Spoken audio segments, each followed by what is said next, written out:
এটা বসেছি, খালি এইভাবে বসেছি আর এইটা হাত রেখেছি। তো আমি এটা ধরো নিচে বসে আছি, আপনারা সবাই শিখে যাবেন। এটা নামাজের শর্ত হচ্ছে ফরজটা জানা শর্ত, অতএব এটা আপনার জন্য জানা জরুরি।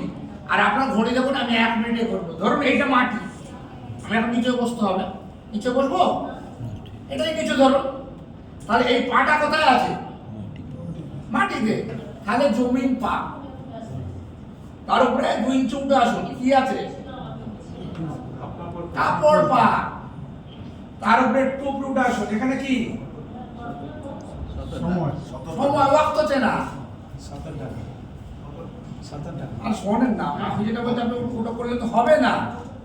ওই আপনার পুরনো বুদ্ধি ছেড়ে দিই মৌলানা, আমার 1 মিনিটটা শিখে। এইটা কোথায়? জমিনে। তো মানে এটা জমিন পা, এইটা মুখস্থ করবেন না, খালি দেখে নিন কায়দাটা, একটু একটু করে উঠুন। কাপড় পা, এখানটা সময় ওয়াক্ত চেনা।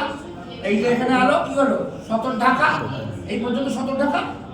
তারপরে এখানে কি আছে? দিলে দিলে নিয়ত করা, আর তারপরে কাপড়ার দিকে মুখ করা, এখান থেকে মুখে যান। তোমার সব হয়ে গেছে, ও আপনি ধর্ম করলে হবে না। এই দেখুন, জমিন পা, কাপড় পা, ওয়াক্ত চেনা, সতর ঢাকা, দিলে দিলে নিয়ত করা, দিলে দিলে নিয়ত করা, আর কেবলামুখী হওয়া। এই যে জমিন পা, জমিন পা না, কাপড় পা না, জমিন পা, শরীর পা, কাপড় পা, ওয়াক্ত চেনা। আপনি খালি উপরে উঠে আসুন, এই পর্যন্ত হলে কি হলো? সতর ঢাকা। এটা কি দিল, দিলে দিলে নিয়ত করা, এটা চোখ, কাবার দিলে মুখ করা। এটা হচ্ছে পড়ার টেকনিক, এটা আমার বাহাদুরি কিছু নেই। এটা কোরআন যে বলেছে নবীকে পাঠানো হয়েছে কিতাব আর হিকমত শেখাতে, সেই হিকমতটা বাদ দিয়ে আমরা খালি কিতাব মুখস্থ করাচ্ছি। আমরা কিতাব মুখস্থ করাই না, সব হিকমত জানি। তাই আপনাকে উত্তর দিচ্ছি, 2 বছরে তাই কোরআনটা শিখে যায়। আচ্ছা, লেখাপড়া না পড়ালেখা? পড়ালেখা। হ্যাঁ, পড়ালেখা। কি লেখাপড়া না পড়ালেখা? পড়ালেখা।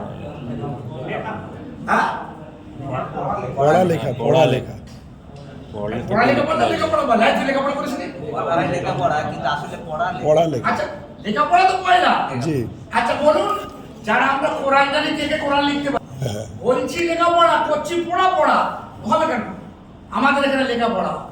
তুমি তুমি ফার্স্ট ইয়ার সেকেন্ড ইয়ার কে তোমরা যে কোনো সূরা তাব্বাত ইয়াদা আলহামদুলিল্লাহ চট চট করে লিখতে পারবে? হ্যাঁ, পেন আছে, লেখো। ভালো করে বলুন।